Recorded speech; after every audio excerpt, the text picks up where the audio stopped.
Hi, everybody. Thank you for coming.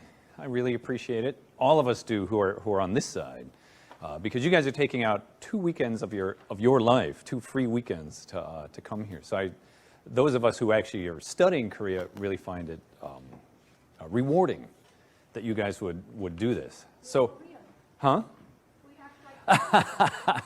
Exactly. So I hope that we can do enough to make it worth your while. So I have this very broad mandate from Mary to talk about, and so I first thought I would say hello, 안녕하세요. You've heard a lot about me, but I want to ask a question, which is, why is Korea interesting? And I'm sure you've done this before, but why are you here? There's a number of reasons. I actually would have suspected mostly was because you have students, but then there are a whole bunch of substantive reasons, right? I mean, and the thing is, of course, every country is important, every region is interesting. So in some ways, the question is, why would you take some time out for Korea, right? And so what I'm going to do today is basically, does this? Okay, that works. Talk a little bit, just an overview, like what is Korea anyway? Like, what does it look like? How big is it? And then I'm going to talk about basically history, some pre-modern history, which I wrote about before, which makes a great Christmas. Oh, too late. Valentine's gift. Impress your, yeah, right. Anyway, right. But historical Korea, and then talk about the 20th century really quickly. And my goal is not to give you all the facts, but rather to give you a sense of the contours of what Korea has gone through up until today. Because clearly, even if we spent a whole week, I wouldn't be able to do all the details of Korea. But I want you guys to take away some of the things that I find most interesting about why Korea is something worth studying, right? So we'll start. Why should anybody care in the first place, right? Just in case you don't know where Korea is, you are here. Right? It's really small if you think about it, right? It's not in the center of anything. It's not in the center of Europe or in the center of Asia. It's way off on the side, way up north. But it is worth trying to figure out why it has been so geopolitically important. As I'm sure Mary told you earlier, Korea is interesting geographically, because there's a lot of things we say the most, the biggest, et cetera, in the world. But this is actually true. It's the only place in the world where the interests of the 4 major superpowers literally touch each other. And what I mean by that is, if you go to India or Iran or Iraq, USA is 10,000 miles away, Russia is 10,000, Here, Korea shares land borders with Russia and China. Its closest relation to Japan is 50 miles by ferry. And of course, as many of you know, the United States had at one time 100,000 troops and nuclear weapons on the peninsula. And now we have 30,000 troops. So the 4 biggest economies, the 4 biggest countries in the world are literally nose to nose on the Korean peninsula. And I'm not sure if you guys have heard this before. So here's China, Russia shares this border, here's Japan, the US is there. And we're going to take a minute, and I don't know if you guys have done this yet, but you know how Italy looks like a boot? What does Korea look like? If you sort of squint, what does it look like? Raise your hand. Don't shout it out. In the back. Yeah. A rabbit. Wow, you guys are good. Did you hear this before? You already heard this. No, did you? Okay, where is it, right? Korea looks like a bunny, right? Here's the ears. Here's the little nose. Here's some paws, and here's some paws, right? Now, the interesting thing is that this is sort of traditionally, when I was growing up, this is what we said. But what it's come to be known sort of in international relations is looking like a bunny, not that macho, right? Not manly enough. So Koreans will now tell you that it looks like a tiger. However, and this may not be politically correct, but I submit to you, that is not what you would think of. You really have to squeeze the tiger to get it in there, right? I think it looks more like a bunny, frankly. But I will admit a tiger is more macho. So anyway, that's what Korea looks like. Now, how big is Korea? In general, as we know, we tend to think of China and Japan as huge. and Korea is really small. So one thing that we did, you can do, is you can take population and sort of landmass, the size in 1,000 square kilometers, and you put a bunch of Asian countries on there, and it looks sort of what you expect. Japan's big, 130 million people. Thailand, Philippines, South Korea, 45, 50 million people. Singapore is tiny, of course. It's a little city-state, about 4 million people. So yeah, right, there's some really big countries, there's some small countries. But in a way, that doesn't necessarily tell us that much about it. One of the interesting things we can do is, what if we picked up Korea, if we picked it up and we put it in Europe? How big would it be? Because in general, we tend to think of European countries as big, and a lot of these Asian countries as small. So we did the same thing, population and landmass. What's interesting about this chart? Just go ahead and look at it for a minute. Hand, anybody?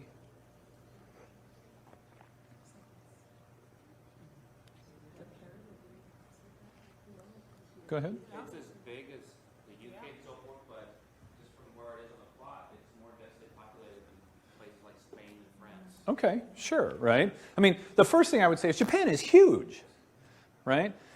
With 130 million people, Japan is almost twice the population of Italy, France, UK.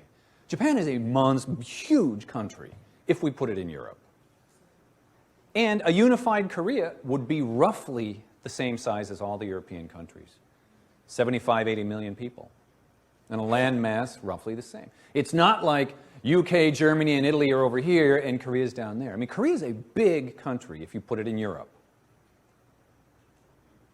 It's actually not that small, because we're used to thinking of Germany and France and whatever as being big, right? The problem for Korea, and frankly for Japan, is that this is a false map, because this is really what East Asia looks like. That's Japan down there. That's Thailand. Korea's the 48, right? South Korea. China is huge. China is a continent-sized country. So, of course, compared to China, everybody's small. It's the same way as the United States, right? We are a continent-sized country. Right? So European countries would all be clustered around there, and the U.S. is here. But it's just to give you a sense of the scale, right? For most countries that aren't continent-sized, Korea is actually pretty normal-sized. It's not that small. Now, why also do we care? This is a chart, and I don't have too many charts, but I think this is very interesting. One way we compare is economic development. We all know that Korea... How many of you have a Samsung or an LG phone, TV, etc., Hyundai car, right? Korea's had an economic miracle in many ways. It's one of the things when I teach my undergrads or my MBA class that we spend time on. How did they grow so fast? But this chart is particularly vivid, because it's not just are we richer than we were before, because every country is basically richer than they were before. No matter how poor they are, cell phones didn't exist, and now you've got people in the poorest of countries who can actually buy a cell phone, right? So they're better off than they were. But often we want to measure, are you catching up to the richest countries, or in this case, the United States. So what this does here is puts economic wealth, per person income, GDP per capita, gross domestic product per capita, or wealth per person, as a percentage of American wealth per person. Okay, so you guys got that, right? If you go back to 1950, the red is Mexico and the blue is Brazil. 15% as rich. So every Mexican was about 25% as rich as every American per person. You watch over a generation, by the 1980s, Mexico had risen to 35%. They were beginning to catch up. However, that was short-lived. And so by 2005, 2004, Mexico is basically per person as rich as it was 50 years ago. So yeah, Mexicans today are richer than they were yesterday. Brazilians were at 15%, now they're at 20%, right? But they're not really closing the gap in terms of wealth compared to the United States. The United States is getting richer just as they're getting richer. And sadly, this is the case for most countries around the world outside of Europe. Africa, Latin America, Middle East, many South Asian countries. So why are Korea, Taiwan, these kind of countries so interesting? They started out, green is Taiwan, yellow is Korea. They started out at 10% as rich, 1/10 as rich per person as America in 1950. But rather than a sort of up and down thing, it's almost a direct line upwards. So that by 2004, they're over 50% as rich as the United States. And they've continued to close the gap. These numbers just haven't been updated. So these are countries that have truly closed the gap compared to the United States in terms of economic development. And you can see that if you ever go to Seoul, if anyone goes to Korea, Japan, Taiwan, these countries in many ways are more sophisticated, more technologically intense than American countries. Yes? No, this is just South Korea. We're going to talk about North Korea later because North Korea has not closed the gap. But the South Korean economy, right? So we have the world's largest shipbuilder is Hyundai, or South Korea, and Hyundai Heavy Industries, right? Samsung and LG are now global brands. So in many ways, we know South Korean companies. They've managed to transform themselves in ways. And that's so one reason, even if you don't have Korean students or direct interactions with Koreans, why it's an interesting story. Because this is truly amazing what the East Asian countries have done, particularly South Korea and Taiwan. How did they do this? How did they catch up and nobody else caught up? I'm not going to answer it here. We're going to move onwards, but I'd be happy to talk about it as we go, right? So just in the interest of time, I'm going to try and finish with enough time that we can talk about whatever you guys want. But this is just some reasons why we think Korea is interesting, why we might want to study it. So I'm going to talk now about pre-modern Korean history a little bit. And I'm going to leave you with, I want to start with a question, which I don't expect you to be able to answer.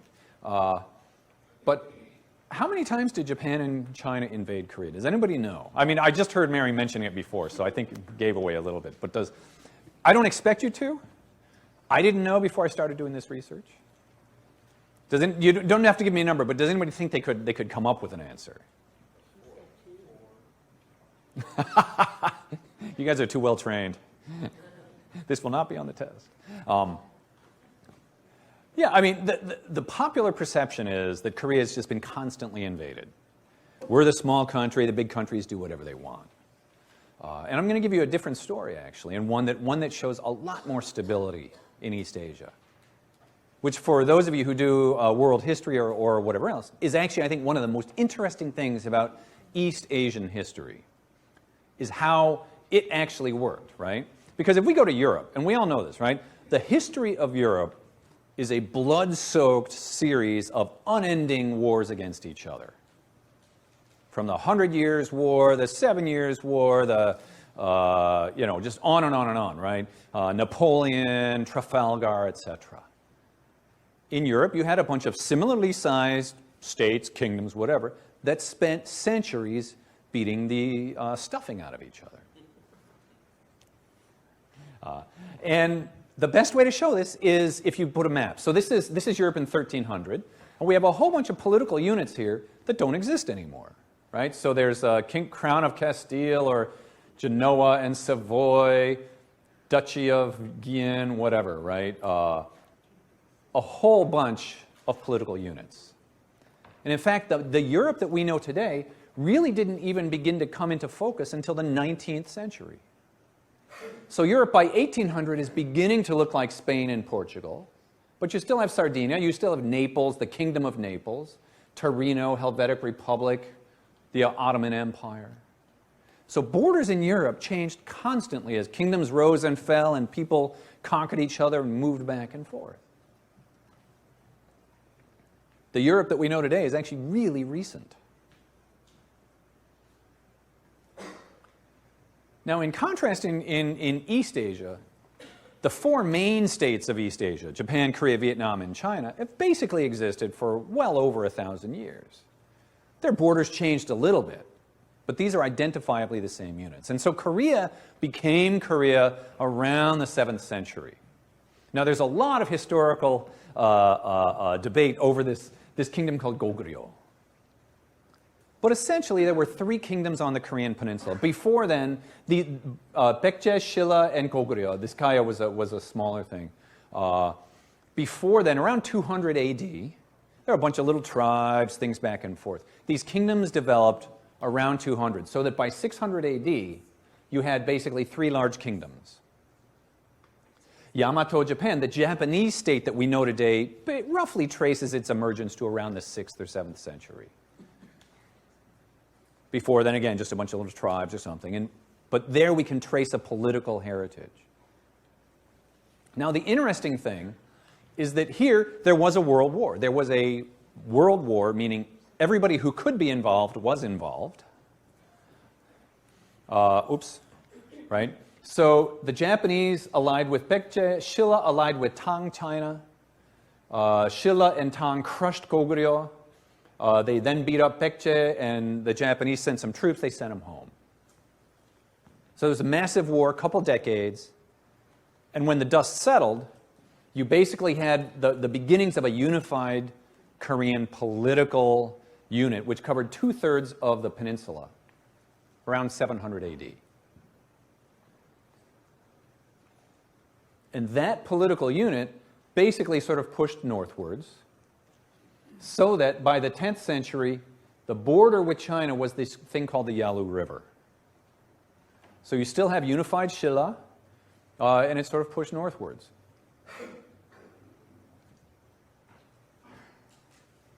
By the Chosun dynasty of 1400, they had basically filled out to what it looks like today, and I'm going to talk about this a little bit. Because this region up here, as you may or may not know, the Manchurian region is basically wilderness. It's really cold, it's desolate, it's big mountains, nobody really lives there. So the border that did get demarcated by 1000 AD was the Yalu River. This was the most important border because this is where people from Korea went over to China to trade, and they went back and forth. Up here is just a bunch of wilderness. And over the centuries, the frontier began to turn more and more into a border. So now there's the Yalu and the Tumen rivers. And this right here is, again, wilderness mountains. And that was settled and demarcated between China and Korea in the 18th century, 1711. Now, why is this interesting? Literally 1,000 years, this river has been the border between China and Korea. That's an astonishing amount of stability between two recognizably political units that exist today. The same thing actually in Vietnam. Vietnam and China, Proto-Vietnam, Annam at the time, demarcated a border with China at Lan Song. In 1999, when they did the formal modern treaty with the border, it's this exact same place that it had been since basically the 10th century. That's an astonishing amount of stability between political units. They expanded in other directions, into frontiers, but between these political units, an enormous amount of stability. These are deeply, deeply long-lived kingdoms with a sense of who they are and a sense of difference from someone else. All right, whoops. So how is this actually different from East Asia? In some ways, this is what we call the tribute system, right? There was a set of ideas out there that are very different from modern sense of how you do international relations. I mean, the best example of it is that woven through our ideas of international relations and domestic politics is the idea of equality, right? This is a Enlightenment notion, French Enlightenment notion from the 17th century. We hold these truths to be self-evident that all men are created equal. What's that from? No, right? It's also from, of course, the way that we think about international relations. Once you are a nation state and you're granted diplomatic recognition and you send ambassadors, everybody's the same. So the United States is formally the same as a tiny country like Bolivia. And that's not to criticize Bolivia, but Bolivia is 2 million people. On nothing are they the same in terms of size, power, wealth, anything. 2 million people, 300 million people, right? We've got nuclear weapons, they don't. They're not the same at all, except we're called nation states. So this idea of equality is deeply woven through international relations and in terms of our domestic politics. But as I heard briefly mentioned before, East Asia has a very different historical sense of international relations and what we would call as hierarchic, not equality, which sort of intuitively it wouldn't be. Why would you think that they're the same? They're not the same, but rather a rank order. And the interesting thing is that in Europe, you had an idea of equality, formal equality, informal inequality, because of course there were some countries were bigger, more powerful than others, and endless fighting. And in East Asia, you had formal hierarchy, formal ranking of countries. Informally, the big countries, China, left everybody alone. They didn't really interfere in South Korean or Korean domestic politics at all. So informal equality and centuries of stability. And there were sort of two basic norms or practices. One is called investiture, and then the other was just cultural learning. And investiture was basically going through the motions of going to the Chinese emperor and saying, do you approve of me being king? So you send some diplomats to China. The emperor says, of course you're going to be king. Here's a bunch of gifts. You go home. And the Chinese emperor leaves you alone. Right? Formally, you're saying, yeah, you're an emperor. I'm only a king. But informally, the Chinese didn't care. They just wanted to make sure you understood where the rank order was. Also informally, of course, China at the time was the center of civilization and learning throughout that region. So in many very interesting ways, Koreans were happy to copy. So, and I have to remind my students that this actually isn't a real photo taken from the 12th century, right? But language, up until the invention of the Korean alphabet, and even to this day, Koreans used Chinese characters to write. It was a sign of education, in fact, right? Even if you learned the Korean indigenous way of writing, which is much easier, precisely because it was a local, indigenous way of writing, it was considered more educated and more sophisticated to be able to write in Chinese characters. And everybody around the region used them. Does anybody know what this Chinese character is? Yeah, in English, though. Bone, yeah. Right? I don't know why. I was looking through the web just right, because everybody used the same characters, essentially. Right? There's an examination system. The best way to move up, again, this is very Confucian. Education was the most important thing. Being a rich trader was not. But everybody wanted to be a student of the Confucian classics and get into the government service by passing the civil service exam. It was the only method for social mobility in Korea that was introduced. It's actually, I saw that downstairs. It was introduced roughly in the 9th century. And that was the way that everybody got to be successful. And it's one of the historical roots for why education is so important in Korea today. For centuries, that was the way to success. Being a trader wasn't, being a general was not. There used to be a military exam along with the civil service exam, but it fell into disuse because the military wasn't being used a lot. They even copied the organization of government. There were 6 ministries. There was the king, and there were 6 ministries in China, and there's Koreans who had the 6 ministries, identical. Vietnam had the same 6 ministries. Board of Rights, Board of Punishments, etc. They wore the same insignia. The only difference is Korean insignia started at rank 3. 1 is the highest. So the Chinese had 1, 2, 3, 4, whatever. The Koreans started at 3. The highest rank you could get in Korea is 3. Because they weren't going to be the Chinese, but they were using the same kind of a thing. Right? Now, what makes this so interesting is like, so there's a set of ideas out there. There's a set of goals. As long as everybody knows where they fit, everything's fine. And a lot of cultural buying from China. Now, there's indigenous Korean culture as well. Don't get me wrong. There's a deeply indigenous Korean culture, which is not Confucian, which is not hierarchic, which is earthy, egalitarian, and whatever else. And we're going to come back to this. So it wasn't a wholesale copying of Chinese culture any more than, for example, Mexico or Europe is borrowing wholesale from American culture. We're number 1 today, and people sort of like to borrow some stuff. Everyone wants to learn English. But that doesn't mean they all want to become American and act all like us. But the interesting thing about this, and I heard it again mentioned, is this war, because this is the exception that in some ways proves the rule. In 1592, in the Imjinweran, this Japanese general Hideyoshi decided he was going to invade China, and to get there he had to go through Korea. So, what did he do? He invaded, at one point it was almost 200,000 soldiers. They crossed these 50 miles of water on 700 ships and invaded Korea. Korea defended with 60,000 troops. Yi Sun-shin had turtle boats, mercilessly cut their supply lines. And the Chinese ultimately sent, at first they didn't believe the Koreans. Like, you're kidding me. The Japanese are invading us? But eventually they sent troops and helped defend Korea. That was a world war also at the time. Now, what's interesting about this is about the same time, 1588, in Europe, there was the Spanish Armada. You guys have heard of that, right? The Spanish Armada has been called, let me make sure I get this right, the greatest military force ever assembled in Renaissance Europe when the Spanish tried to invade England.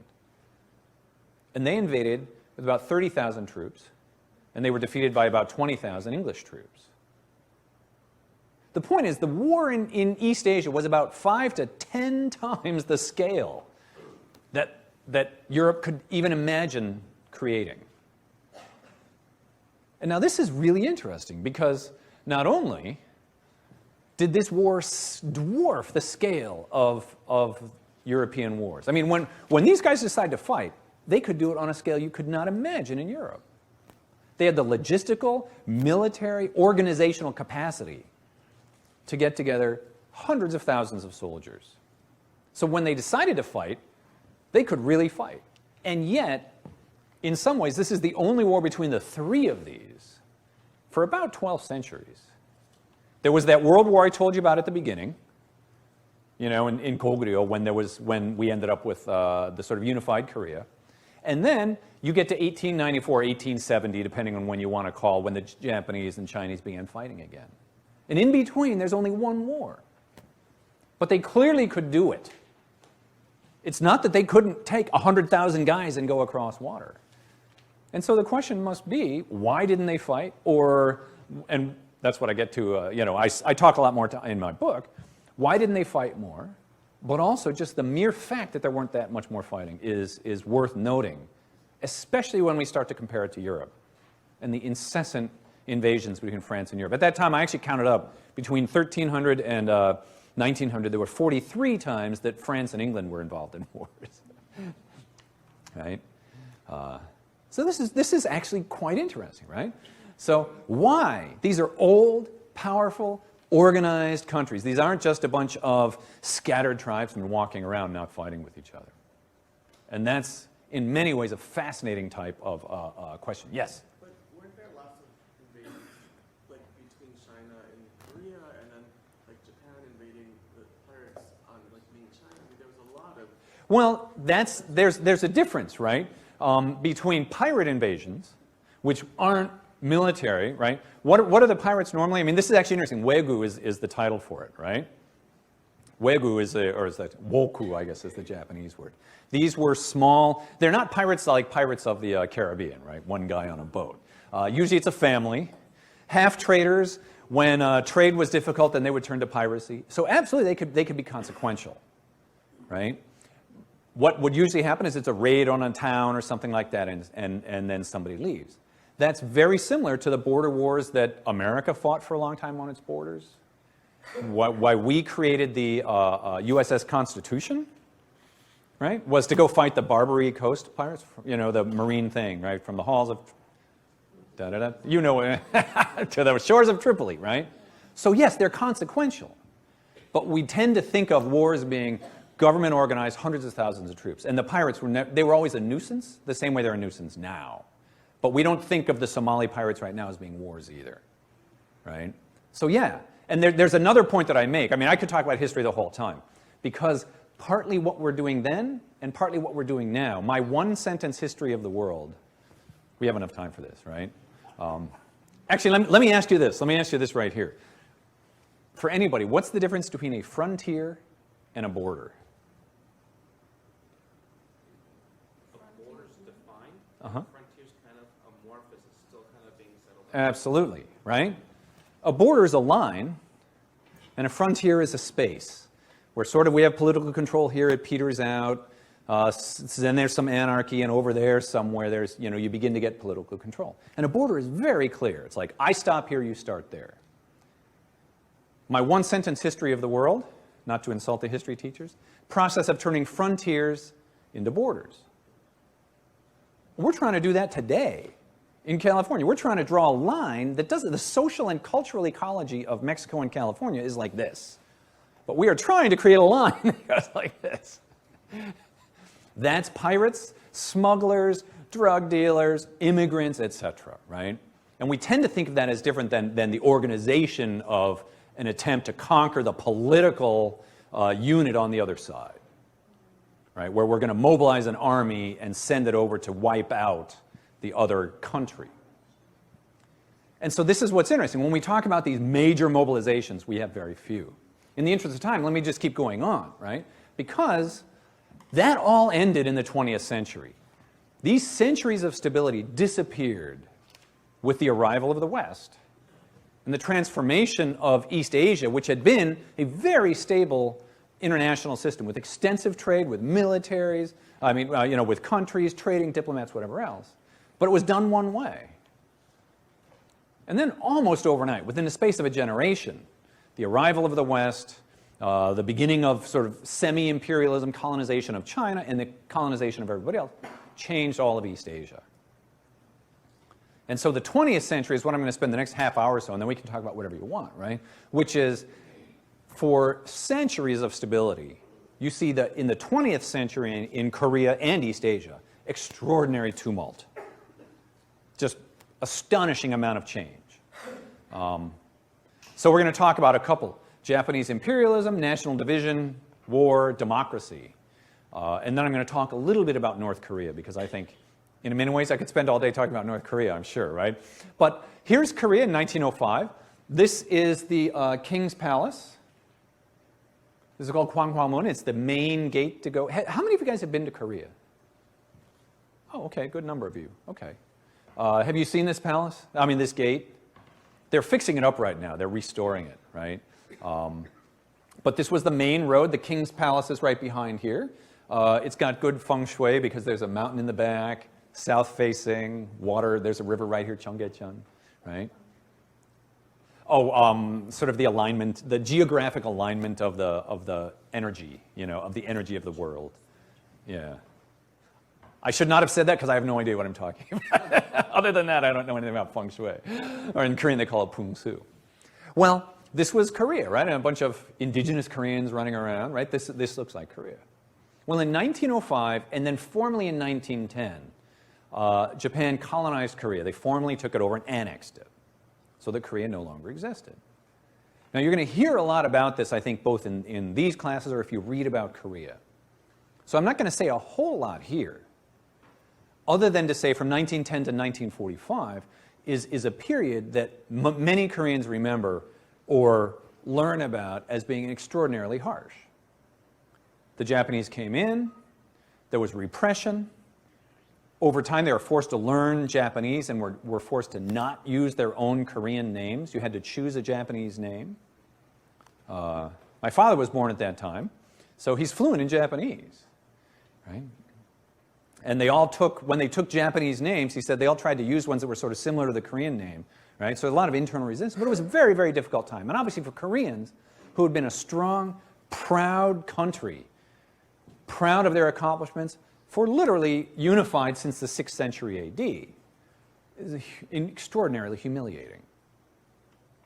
And the best example I can give that to you, if this is the King's Palace, and what the Japanese did, in the center of that palace is build their administrative building right over the top.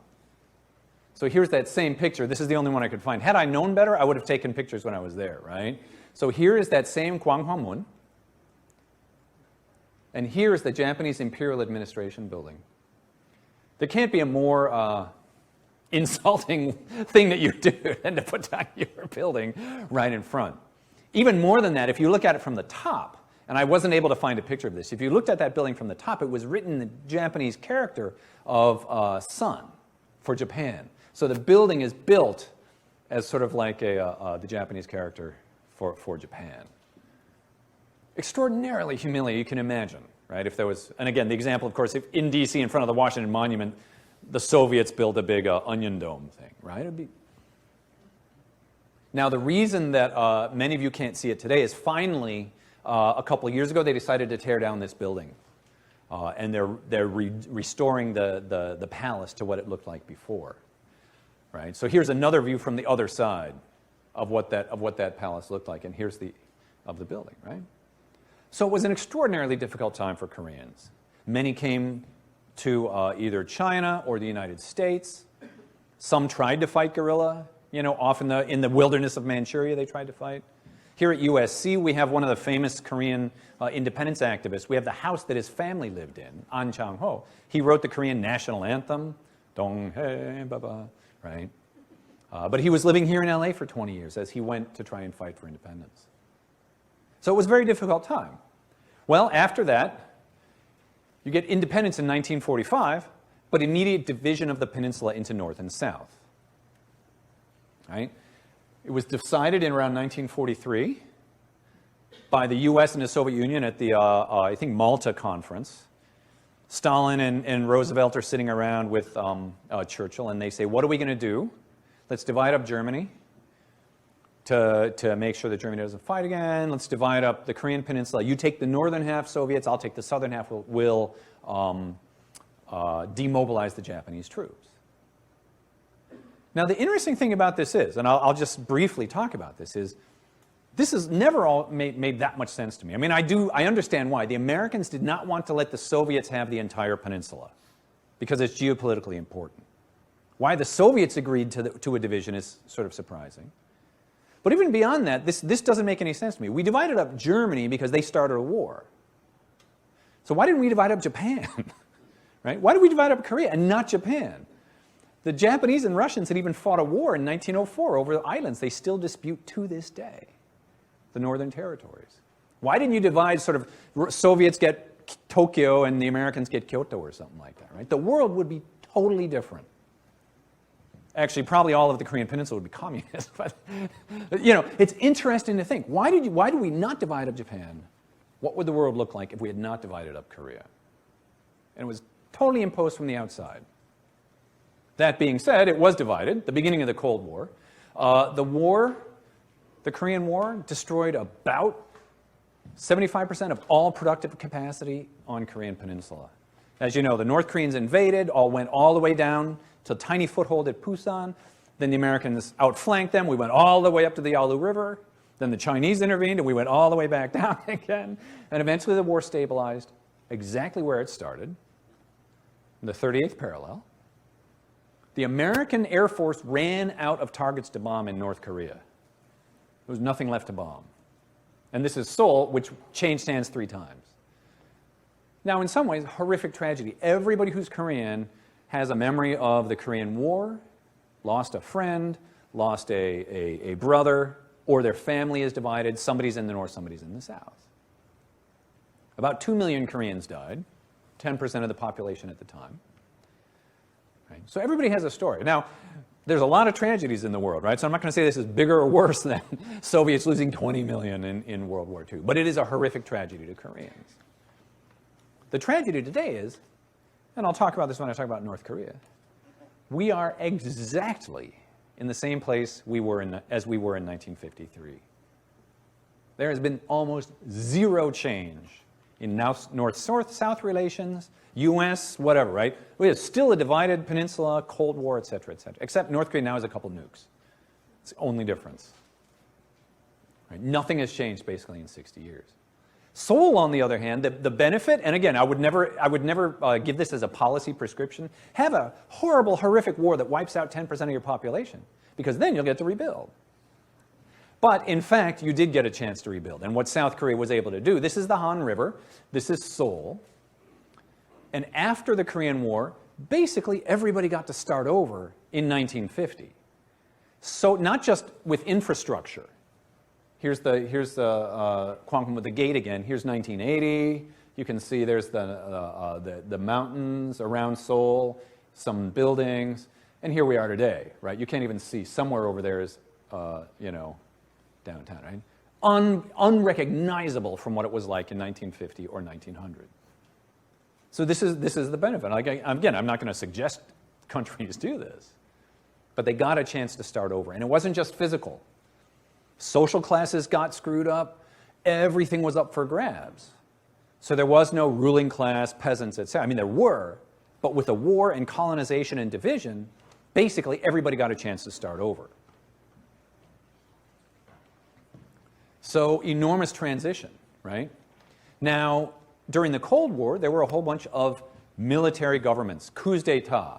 And in fact, no leader between 1948 and 1987, so for almost 40 years, no South Korean leader had voluntarily left office. They had all either been kicked out, assassinated, or exiled. So here's the same famous Gwanghwamun Gate, right? Military law. There was one dictator who ruled, then he got killed by his own CIA guy, and another one took over in 1979, killed about 2,000 citizens, between 500 and 2,000 of his own citizens to keep power. Right? We remember Tiananmen. We don't remember Gwangju because Tiananmen's bad Chinese and Gwangju was our ally, so we sort of ignored it. These were brutal, repressive governments. By the 1980s, here's the Gwangju protest, people taking over, right? By the 1980s, there had been enough economic development, and sort of the world is changing in different ways, that South Koreans in millions began to enter the streets. And we had a very dramatic democratic transition in 1987, when the president at the time decided not to call out the troops, and he left office voluntarily. And since then, for the last 24 years, we've had, here democracy demonstrations in 1987. And here's one thing about Koreans, which I will point out, right? This is the other side. This is not a sort of you're the king, we're the peasants, you can do whatever you want. When Koreans aren't happy with something, they let you know. which is really interesting, right? There is a deeply, I'm not going to call it democratic, but egalitarian strand in Korean society, which says, I'm as good as anybody, and it's my right to tell you what to do. And they didn't like what the government was doing, and now we have democracy today. Stable, placid. It is interesting, right? I mean, it's still evolving, and it is fun. It is fun to do this because they literally spray each other with fire hoses and beat each other up and stuff. At the same time, it's a young democracy, and we had in the United States 200 years ago we had duels, right? It took us a long time to get to where we are today, where even though we hate it, actually I'm not sure. I think we're going backwards right now. But, I was going to say, even though you may hate the other guy, you're like my respected senator from Nebraska or whatever, right? I think but it is a democracy. There have been peaceful transfers of power despite this. There's no worry that the military is going to come out. I mean, Korea has a lot of things to be proud of. The economic development, this transition to democracy.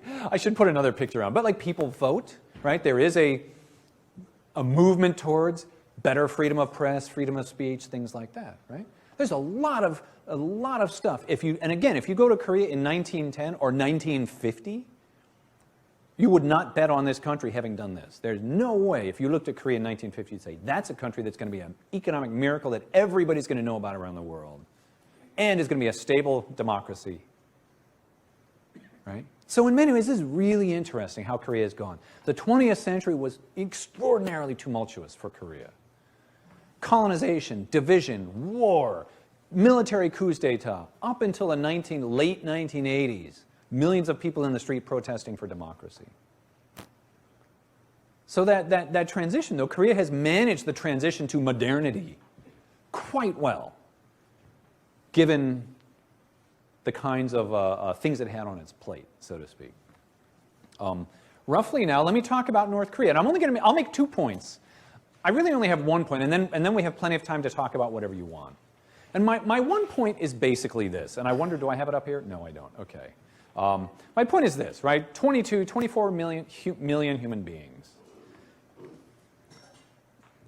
It's true, I did get quoted occasionally a couple weeks ago. The thing that I found most disturbing about the death of Kim Jong-il, about the way that we in America responded to it, is this roar, a roar of every person who had ever eaten Korean food was an authority giving an interview or blogging or something like that, right? Or had been to Seoul, been to the airport. It was astonishing how many people were instant experts on North Korea. Not only that, if they had something good to say, it would be true. But the way that we view North Koreans, everybody was doing this. There was the few voices of reason totally drowned out by the morons who were talking about they're brainwashed, they're robots, they're idiots, they're crazy, right? And we tend to forget the one thing I want you to take away. If you take away anything from today's talk, it would be actually this, which is there are 22 million human beings up there. And they think they're normal. They don't think they're weird and crazy and stuff like that. So I'm going to talk to you about that a little bit, because it is very easy for us to just do this. Now, granted, The Economist is very funny. I give them credit. I love this, This is, who's this? Kim Jong-il. He just died. And by the way, he was inconsiderate in death as in life. He died right before Christmas. Come on. He ruined my Christmas. Right? But yeah, it's easy to laugh at this guy. He's sort of pudgy. He looks weird, right? This was taken in 2000, the first time that the South and North Korean leaders had ever met. They got together. They had a summit meeting. And to their credit, the reason they're saying this is because people were surprised that he could actually speak normally, that he wasn't foaming at the mouth and stuff like that, right? And he was. He could speak very, very smoothly. And in fact, he showed a lot of respect to the South Korean leader who was older than him. South Korea is very hierarchic, a very Confucian thing. The South Korean leader is 20 years older than him. He used the right types of words that you would use to someone who is 20 years older than you.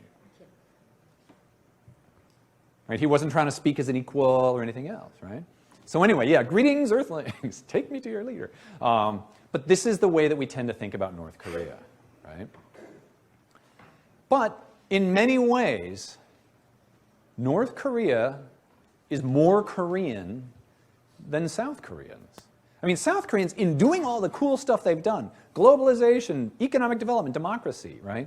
You go to Seoul today, it's a global city. People's values have changed. They're sort of Korean, but they're global people now, right? North Korea, in some ways, is stuck in a time warp. It's the same way they've been doing things for 100 years. Most of these pictures are taken by Russian tourists. Although, again, we have a lot more access to North Korea now than we ever had before. So they're still using, cows and stuff like this. This is my favorite picture, and I almost fell over when I saw that picture a couple years ago. Because does anybody know what this is, basically? Yeah, ice skates, right? When you don't have ice skates, you take a block of wood and 2 sticks. The rivers freeze over. It's way north up there, right? Anybody from New Hampshire? It's worse than that, right? You take a block of wood and 2 sticks and you go around, right? So they're sort of proto-ice skates. Now, the amazing thing, my father was born in the 1930s. He also was born in northern Korea. They came south as refugees right before the war. And when I saw that, the reason I almost fell over is my father, when I was growing up, he would tell me stories about him growing up. And he said, back in the 30s, we used to take a block of wood and 2 sticks, right? And he actually even drew me a picture of it. And when I saw this, I was like, nothing has changed. Literally nothing has changed. And I actually found the picture that he drew. I went home and looked at it, right? So this is them, right? This is the rice paddies. Actually, I found it. It was in a box at home last year, and I found it, right?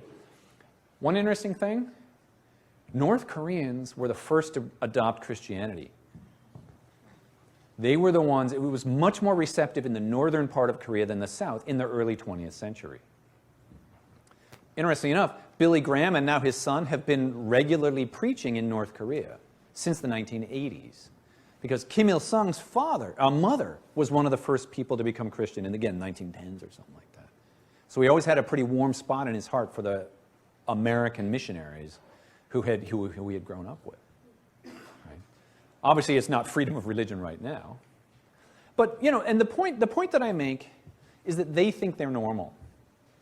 And what I mean by that is it's very easy for us to exoticize them, to put a bunch of caricatures on them, right? They all walk around, they're all brainwashed, they're all walking around like automatons, right? But you look at these little kids, 귀엽다, they're very cute, right? This is where they're growing up. This is their home. This is their family. This is where they went to school, right? They're like anybody else, where they have to get along, they have to live, they have to survive. But, you know, they wake up in the morning, they worry about their baby, they go to work, fight with your wife. She doesn't look that happy, right? But, you know, like, it actually, if you start to think from the perspective, not maybe of the elite is one thing, maybe 500,000, 1 million people who are truly in the ruling elite. But the rest of the people, even if you have a middle-class job, you're a teacher or you're a farmer, you just grow up. And this is where you had your first crush. I like this picture. Why? You never see a North Korean soldier smiling, right? But I'll bet they actually make jokes once in a while. And the interesting thing, we have a postdoc at USC who's actually interviewed anthropologist, extensively interviewed about 36 North Korean refugees. Open-ended questions, days long, getting to know them. What was your hometown like? You know, not what was the famine, what do you think about Kim Jong-il, but letting it come from them. The interesting thing she says is, they know that there's a difference here, and there are things they don't like. The best example she gives is, you know, but you've got to eat, you've got to have a job. There's a Korean word for the black market, which was essentially illegal up until a couple of years ago, when you could do private trading. And then there's the state-run 백화점, the state-owned store, supermarket. But of course, you go to the state-owned supermarket, you can't buy anything. There's nothing in there, right? On the walls, there's a couple, you know, really nice things, but you can't buy anything. And so when they would go to the black market, because that's the only place you could get things, they wouldn't say, I'm going to the black market. They would say, I'm going to the supermarket. You know, I'm going to the 백화점. And everybody knew what they meant. Everybody knew it was a sort of sly reference to the failings of the government. But it's a way in which people negotiate the reality of their lives versus what they can do about it. And the ways that they can set meanings for themselves that help them understand, okay, I get it. This doesn't work, this does. Right? These are kids on the east coast of North Korea. Right? Like kids anywhere, when somebody shows up to take a photo, they all go running over. These are kids too young to even remember the famine of the mid-1990s. And the vast majority of North Koreans are like that. The same way here. I may not like what the government's doing, but there's very little that I can do about it. Even in America where I can vote, right? Or frankly, our state government, which seems to be even more, right? So what do? You go along and get along. Some would leave if they could. Probably others will stay. But we forget that they're actually human beings.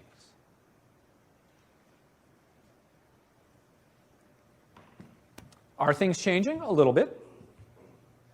Who's that? Yeah, right, you already saw it, right? But so this is interesting. Everyone has to wear a lapel pin of Kim Il-sung, the former great leader. So here's the schoolboy wearing a lapel pin with an Adidas knockoff hat. And of course, here we have a cocoa carbonated drink.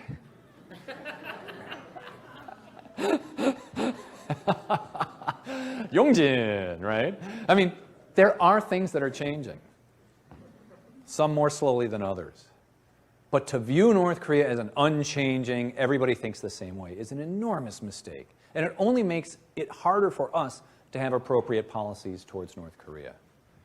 Now, who is this? You guys all know this, right? This is the third son, Kim Jong-un. Pardon? Well, this is the thing. So the joke, because we had no pictures. To this day, we don't know how old he is. We know he's below 30 years old, right? That's how little we know about him. And up until last year, we had no photos of him at all. So he was anointed last year, and he started to show up. He's 28, 29 years old. So the joke that went around, sort of a grim joke, but the joke that went around after we finally saw pictures of him is, Now we know where all the food aid went.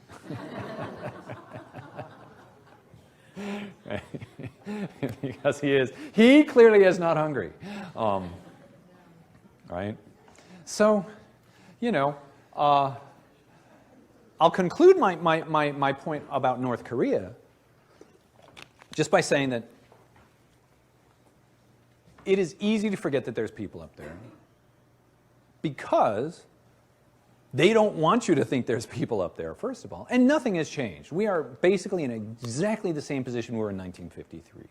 We are in what I call a new Cold War. We tried engagement for a little bit. For whatever reasons, we decided not to. So what do we do now? North and South Korea view each other as the main enemy.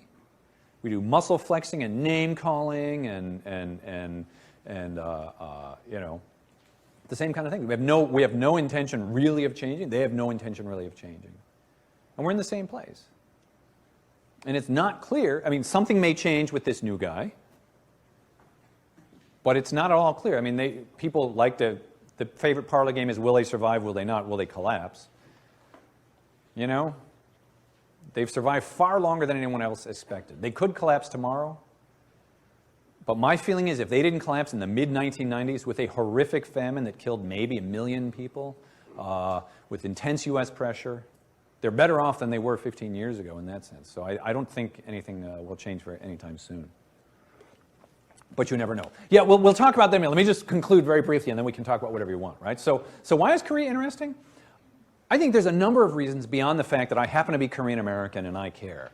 First of all, North Korea remains a major international security problem for the entire region and for the United States. If North Korea was gone, the whole region would look different if that was not a problem. Obviously, the economic success and democracy in South Korea. As for your students, they're here to stay. They're not moving back. I mean, someone may, but I mean, there are, 2, 3, 4 million Korean Americans in America. And they're going to be here. Right? And Koreans are very proud, passionate people. Not emotional, just passionate. So, thank you very much. I really appreciate it.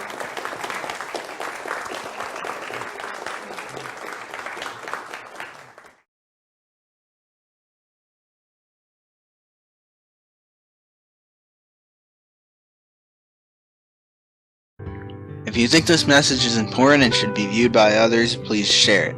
Share it to Facebook, share it to Twitter. Also be sure to like and favorite the video. By doing so, it will rise in listings and will have the opportunity to be viewed by others. Help us get the message out to the national and international stage. And also please subscribe to this channel, The Truth is Full of Lies.